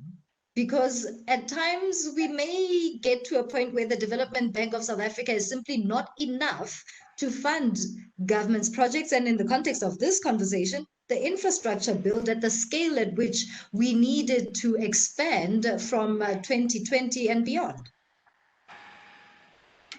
Yes, indeed. I mean, if all was equal and you start looking at the need for funding at the level of local government, you'll find that it's quite really huge. And we know that the fiscus is basically shrinking in terms of the funding, especially for local government.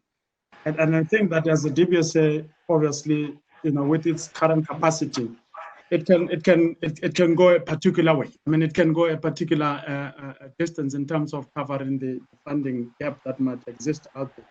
I think, as the minister has alluded, yes, at some point, I think it might then be useful to see, other emerging funders coming to the party. But what we also have adopted as a strategy is also, where possible, to then even crowd in some other institutions that are really interested to be funding local government. And with other institutions that may be having that interest. But the critical thing here might also be how our attitude is basically positioned in relation to crowding private sector in the process. It might not necessarily be that we require many funders. It might be a question of saying, how best do we then utilize private sector to come and invest in our rural and township economies and make the environment much more enabling, to an extent that basically we then start to leverage the rent which is in the hands of the private sector and then try and bring it into the mainstream to facilitate for funding at local government. So, and I think as we do that, obviously in tandem, we have to make sure that the environment is enabling. As the minister has indicated, we must make sure that we've got the right competent people on the ground that are really taking care of this responsibility. But we also have to really ensure that the conditions are really conducive for the participation of private sector. And that, I think, should really then be in a position to be other ways of trying to bring in resources into the picture. Hence, from a DDM perspective, I think you have to create that target that we're able to then know how much money gets into that particular district and for what purpose do we then use it for. But also to say, if there is any funds that are required, how do we bring them into this particular kind of a pot to make sure that at least we then take care of the local government needs. So I think, as you rightfully say, there may be not necessarily, there may be a need, as you say, for additional players in terms of the funding. But I still think there's an opportunity also on the other side of leveraging what we have from the private sector and trying and saying, how do we bring them into the picture with a conducive environment for investment to then increase the kind of the rent that we really are currently stretching at this point in time. Speaking back to the issue of collaboration, and as we go into closing remarks, I'll start with Councillor De Vos. Generally, in 2020, as we look, we find ourselves in crisis time due to the global COVID-19 pandemic, Councillor De Vos, but looking into what we may be holding as a hopeful crystal ball, is the development model, the district development model, what South African provinces, metros need to go forward?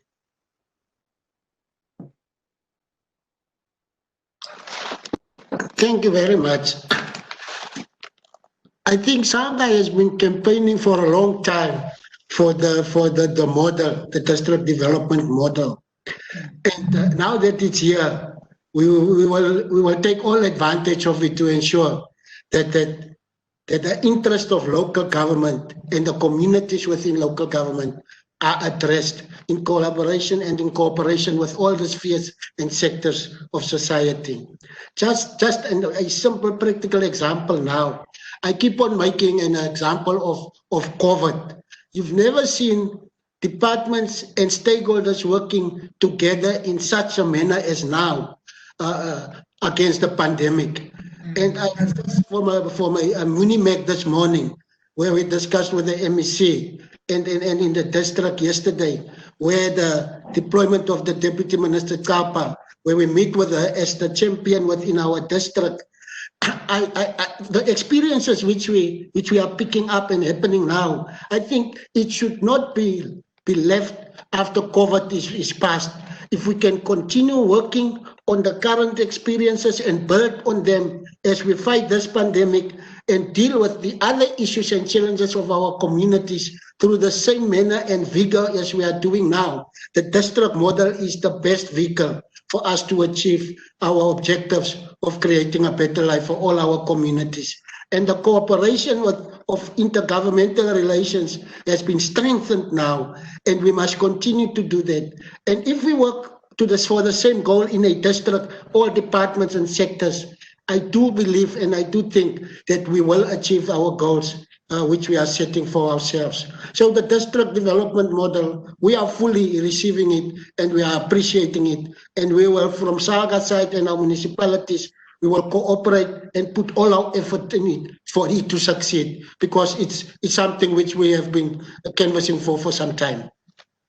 Practically, how does SAGA do that in terms of holding those metros and provinces, municipalities within those type of districts accountable for wrongdoing? I was saying we had an NEC meeting last week where the AG also made his presentation on audit outcomes. What we are saying to ourselves as SAGA, it will be useless for us to continue campaigning and complaining about how municipalities are not getting what they are supposed to get from the budget or from the allocations. As you will know, we are getting less than 10% of national revenue. But most of the things, and we claim that local government is the coal face of service delivery. But in terms of the allocations and the distribution of national resources, we are less than 10% of revenue. But we are saying within SAGA, it will be our campaign and our input won't carry much if we don't deal with those challenges and problems which are persistent within our municipalities.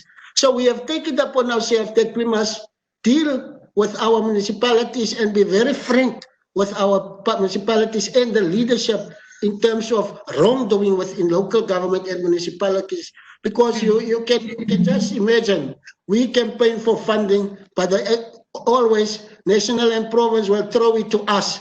But when you got the funding, those little bit you are having, you can't spend it very good. So it put even SAGA in a bad space if we continue seeing some wrongdoings within our municipalities. So our task is to continue emphasizing on good governance and stability. The main problem within our local government, where there's no administrative and political stability, and we don't appoint the right people in the right positions, and we stop outside interference, we are not going to get very far. So our emphasis in our will remain on ensuring that we empower our councillors and we make sure that we comply with legislation, and that where wrongdoing is, there are code of conducts within municipalities, empower speakers to follow the code of conducts which are there for both officials and administrators.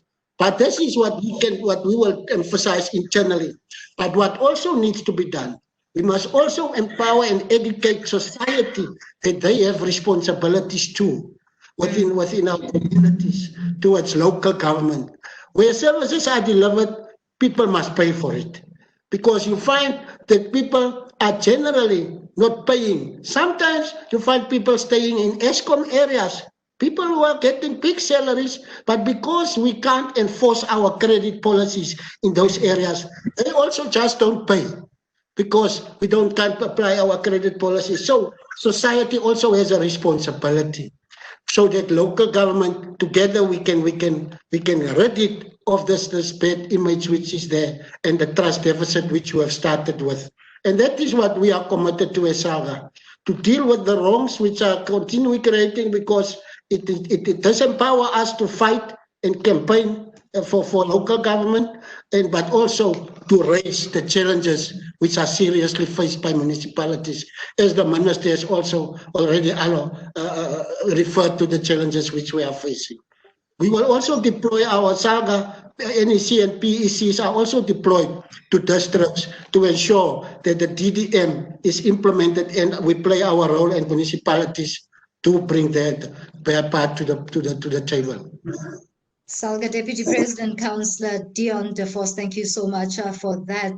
Mr. Du Toit, as a parting shot from you, what is it that needs to be done in terms of the private lenders coming onto the table to collaborate with government, as it is the issue that Minister Dlamini-Zuma started off with in saying it is the sought unity that has been already spoken about by President Cyril Ramaphosa that is much needed going forward into a different landscape on an economic basis for South Africa? Chuene, thank you. I concur with all that and what the Minister has said. And we as FirstRand and through the Banking Association, we are very keen to really get involved to address all the problems and how we as a banking sector can accelerate. And in order to address all the inequalities and to help unemployment, to build a much more better inclusive growth and a much more inclusive society, to build a sustainable, because that's what we all interested are in. And we're very happy and we're very keen to participate in all those discussions. And we think together we can come up with very innovative solutions. Thank you very much for that. Dr. Sutcliffe, let me bring you back into this. And in your final remarks, I'd like to pose this question to you from Ravi Pillay. Ravi is asking, should we rather be asking different questions to come up with a breakthrough of ideas to inspire trust and confidence in municipalities? It's an example that is given here. How can private sector be institutionalized as part of the governance at municipal level? I don't think that's complicated. I mean, that should be happening at a municipal level now. I think at a DDM level, I think as the Minister indicated, the conception there is not just an all of government. It's all of government to firstly make sure they come together, coordinate their plans and deal with it. But I would argue that once that is up and running and everyone knows what powers and functions each has, what their responsibilities are, getting that coordination, synchronization going. The next step then should be to bring particularly the financial sector in, bring the taxi associations in, because you'd rather have them inside working through a critical thing like public transport than on the outside. So bringing in stakeholders from civil society should be part of that. And I think that is the conception. The Minister can clarify for me, but that is the conception of what should happen. For me, the critical thing now is let's use the fact that COVID exists, and admittedly, the COVID structures that have been established are primarily around addressing COVID, but we should quite quickly transform them. They might not have all the correct people on there. Transform them urgently to start thinking about this post-COVID reality and allow them to develop that flavor themselves. So as Councillor de Vos says, what happens in places like Garden Route and the other are going to be very different from what might happen in a Johannesburg or in And I think that we'll be able to work through those solutions, but at least it will get that going locally. So that institutionalization can happen at two levels. The one is the normal practice of government. If government leaders don't know who the key private sector actors are, then they shouldn't be in office. And I'm talking about at a local level, because the nature of your life is that you should be working with private sector. But secondly, you could institutionalize them in the model. And I think the Minister would have to clarify that, but I think that my understanding of the model is it's about governance ultimately. Get government sorted out and then bring in the other social actors. And in that governance and social element that you speak of in the letter, Dr. Sutcliffe, is the role of us as citizenry. It was raised by Councillor De Vos earlier. How huge can we emphasize on this matter? It is. It should be transparent. So those structures, minutes of meetings, even the meetings that are held should be open, not for chaos to erupt, but so that people have confidence that government is thinking through these kinds of issues. You know, it surprised me when I look at the scale of what government actually does and how transparent we are, but sometimes we're just not making that accessible locally. You know, you can go on the web and find out all the projects of government, all the money that's being spent, etc. So we often have this view that comes out of AG's reports. We don't have the view of the reality of what government is actually delivering. This is a great opportunity to get that discussion going. Mr. Chuene, back to you. We are in current day crisis time in 2020. What then is the expectation when it comes to funding for South Africa's infrastructure build, even during these uncertain times? Thank you, Timson. I think we recognized ourselves, obviously, the impact of COVID, and we started really looking at our funding approaches. And one of the contributions that we're making towards the economic recovery, especially for local government, is trying to see how we are able to start doing things differently with regards to putting money aside to especially support the low resourced municipalities, what you call normally the under-resourced municipalities, which has got no capacity, obviously, to borrow. And I think we are trying now to put together such kind of initiatives to ensure that ultimately we are able to support these non-resource municipalities or under-resourced municipalities. And that is also in the advent of our infrastructure fund initiative that we would have had been spoken about in the morning. So particularly some of those projects that needs to be funded has to really be projects that are emanating from that space. But I think from our side also we need to, I need to then raise an issue of saying, it's important, as you have had in the whole discussion, to say we need to really work together. And there's a saying that says working together, together we can do more. Mm-hmm. And I think it's that kind of a spirit that we really want to embrace in supporting COCTA and government in general in terms of ensuring the developmental local government. But there are a few things that I think I need to just mention here in conclusion. It's basically, as we deal with these things, because remember, local government is meant by people. And people, yes. And obviously, whatever that is happening is because of the relationship between people themselves. So as a result, we need to start even beginning to restore the Bathupele principles that are spoken about. It's just understanding and respecting the communities and making sure that we ingrain them in any particular kind of things that we really do. And in particular, as you rightfully said, it's critical that we start taking along communities in terms of whatever solutions that we believe they can really be implemented on the ground. But critical is also that I think we need to put more emphasis in terms of the recruitment at that level of local government and recruit according to the competency framework. Dr. Sutcliffe has spoken about that, to say, let us not deliberately design our demise by just employing incompetent people or employing people that we know very well that their skills or their competence is irrelevant to whatever the position that we're giving. Not to say they may be competent in other areas, but realizing that you can't then give somebody else who doesn't have a particular experience in infrastructure and just then begin to give that particular portfolio to that person. So, and the other thing that I think is critical, which I think we have not spoken about, is basically giving the life to the mandate of the, in the districts we have the so-called district development agencies. I really don't know what is the significance of that structures. Rather, we need to really revive such structures to make sure that those development agencies are able to really drive development in the space. And this, I would believe, they are being funded from the district's budgets, and we need to really start to mainstream them to really be key drivers of the implementation of the district development model.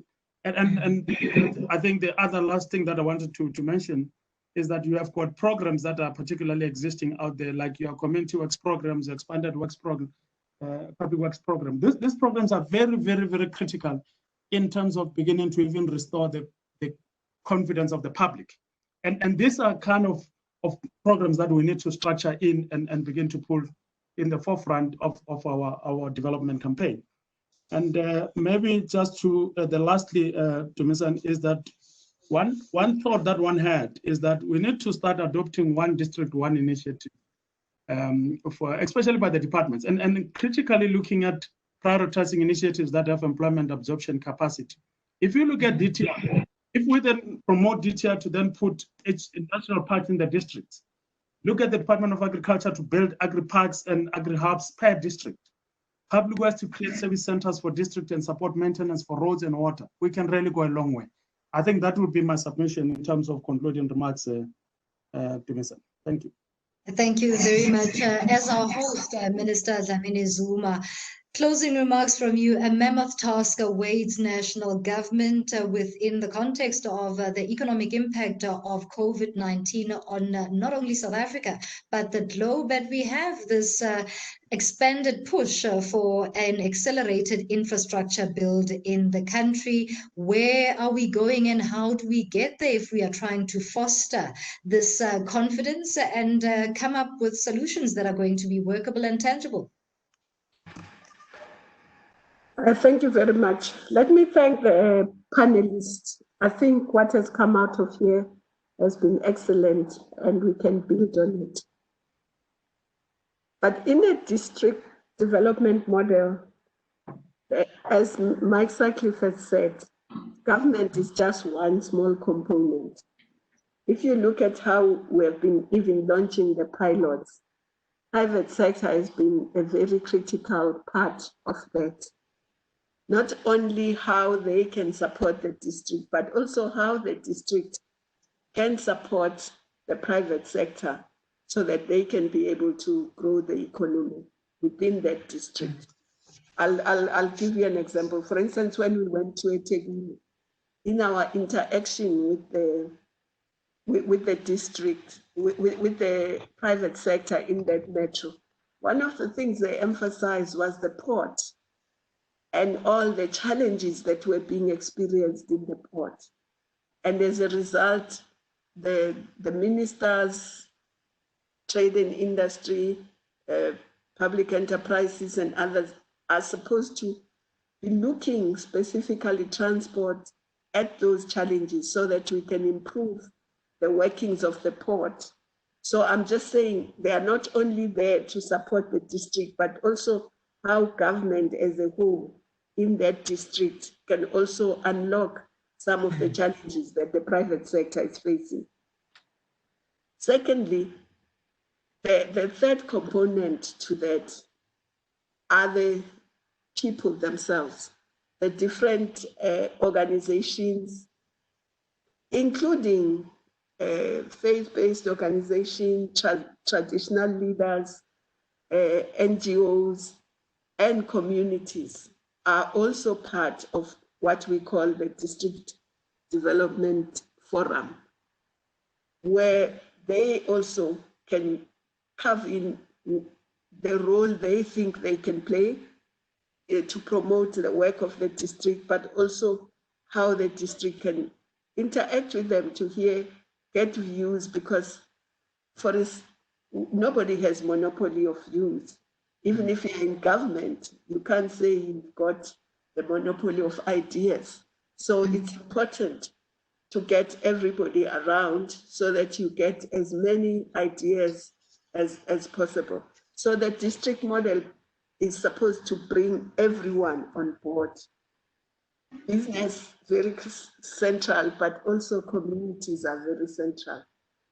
Of course, financial institutions are important. And I agree with Mr. Ramphele that the syndication of finances in some instances may be very helpful. And I agree with many things that have been said, and I'm taking very copious notes, and we'll go back and look at what we can do, building on those. But let me just say, the rural areas we need, and that's why the district model is so critical, so that the rural areas are not rural districts, are also become areas of economic activity. And I agree that each district, we must say in this district, these are the opportunities, and therefore this district would be known for 1, 2, not many things. 1, 2, others can happen, but we can concentrate on 1 or 2 areas to make sure that that district is developed. And lastly, I want to say, you know why I feel so strongly about financial institutions, and I come from a very small place. You must go and Google it when you go home. The nearest town there is within, from my home, it's 12 kilometers or so. It's called Bulwer, B-U-L-W-E-R. Yes. And that town, from when I was growing up to now, doesn't have banks. It only has one bank, Itala. Yes, there's no other bank there. But there are ATMs for us either to go and put money or draw money, but there is no other bank. So that's why I feel very strongly about financial institutions being available everywhere. And you can see that place. I grew up there. I'm now an old person there. There still isn't another bank there other than Itala. Let me close it at that. So rural areas have been completely neglected. Absolutely, Minister. And I must thank you immensely. We could do with a co-op bank or a local bank or something in addition to Itala that is there and the ATMs that are there. And but efficiency must be the order of the day. Thank you very much. I thank you immensely, Minister of COGTA, Dr. Dlamini-Zuma, for this invite, hosting us in this ministerial roundtable, which forms part of the Infrastructure Development Symposium of 2020 in South Africa, hosted by the Office of the Presidency, seeking to drive the infrastructure development build in South Africa for a better economic landscape. I thank you so much to all our viewers as well as our panelists. May the conversation continue. We are far from the land of prosperity.